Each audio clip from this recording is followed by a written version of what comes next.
Here is some more conversation from the Golf Smarter podcast from the 26th annual ING conference, the International Network of Golf. This is Golf Smarter. Welcome to the Golf Smarter podcast, Elizabeth. Thank you for having me. Oh, it's a pleasure to have you here. You are here representing a topic that I've never really covered and never really.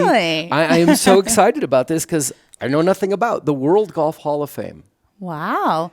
Well, it's a pleasure to be here. Give me the elevator start, and we'll work from there. Sure. Well, the World Golf Hall of Fame used to be in Pinehurst, that you may or may not be aware. And it was the vision of Dean Beeman, who was the past commissioner for the PGA Tour, to bring the World Golf Hall of Fame to closer to the tour and have an area for where people could come and visit, like other sports Hall of Fames. And the idea of the World Golf Village was built. And the Hall of Fame opened in 1998. It has 35,000 square feet of exhibit space. 35,000 square feet? 35,000 square feet. Wow, that's impressive. Located at the Village, we also have the Renaissance World Golf Village Resort on property. Has 301 guest rooms and also has the St. Johns County Convention Center.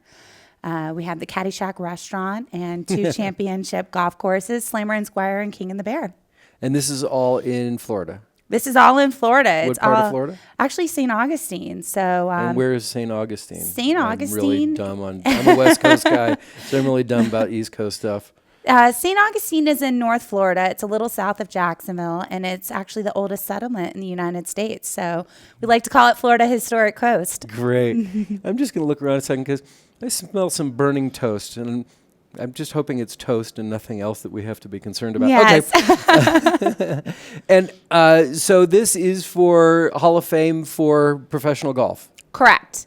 We have 150 members that have Okay. been inducted into the World Golf Hall of Fame. And we have an induction ceremony every other year. So next year, we're really excited. It's going to be the Week of the Players. And that class will be announced later this fall. Oh, wow. And why do you do it every other year? We do it every other year. We used to host it every year. And, being golf, it's more of an individual sport. A lot of the other Hall of Fames kind of have team sports, so they have a little bigger pool to choose from. So. And how does somebody get inducted into the World Golf Hall of Fame? They actually have to be voted in. We have a selection committee and a process that is set up for that. Tell me about the process. I'm fascinated by that. So the process is, they have certain requirements that they have to meet. Once they meet those requirements, the players, correct. Okay. They are then nominated and put on a ballot. That ballot is then shared with their peers, and we have a sub-selection committee that is actually chaired by 4 professional golfers. You may have heard of some of them. Gary Player. Heard of him. Yeah. Nancy Lopez. Heard of her. Annika Sorenstam. No, I've heard of Annika Sorenstam. Sorenstam.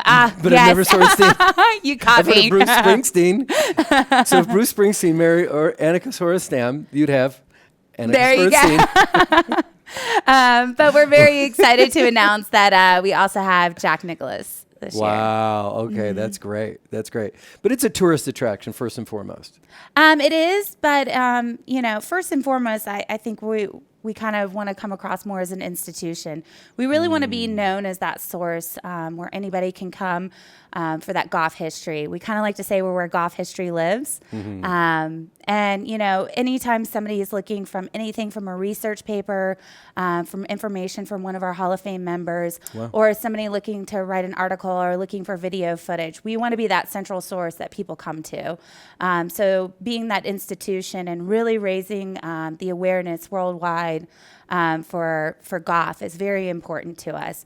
On top of that, we also have a museum as well that, of course, we love for tourists to come out and see all of the items from our Hall of Fame members. And what kind of attractions do you have in the museum part? Is it just the players, or is also history, and is it interactive? Tell me about very interactive. Like if I was walking through, what would I expect walking through the museum? So if you're walking through, you're first going to start with our Bob Hope exhibit.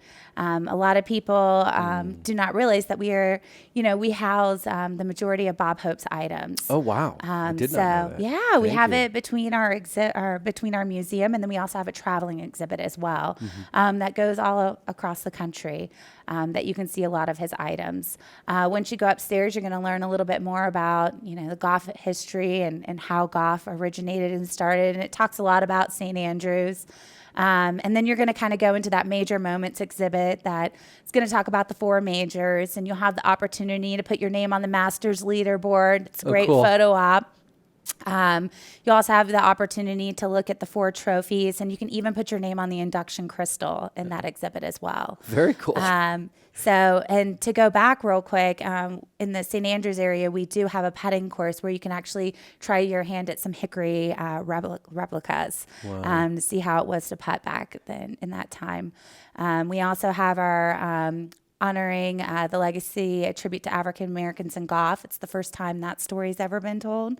Very and nice. so it's a great exhibit to really see that story and how it unfolded.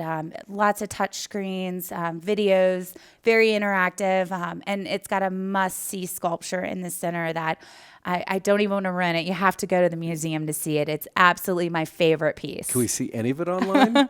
I believe there might be a small snapshot of it, Okay. but you really cannot get the true feel or effect of it without being in that museum. And what's the website address? So the website address is going to be www.worldgolfhalloffame.org. So it's all spelled out, World Golf Hall of Fame. Correct, it There's is. no abbreviation on No that. abbreviation, Okay. worldgolfhalloffame.org.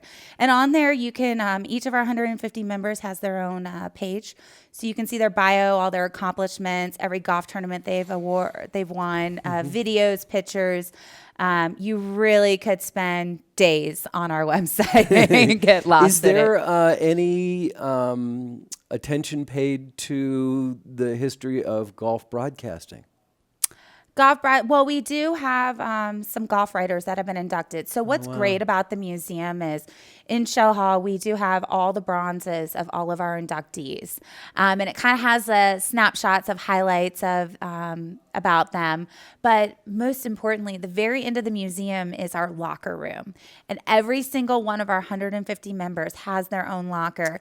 And if they were living when they were inducted, they actually picked out the items that went into that locker. So you really get a look at their That's personality.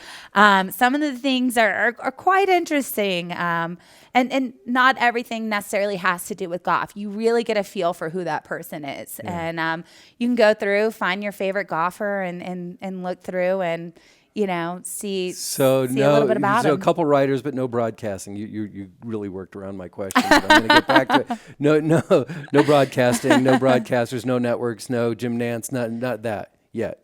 Well, you can actually But go it's through. writers, yeah. We have writers, yes. But no broadcasting. I cannot say 100% certainty. And it's probably no podcasting either. Well, Okay, that is the Elizabeth, future. It was great to meet you. Nice Thank to you meet so you much. as well.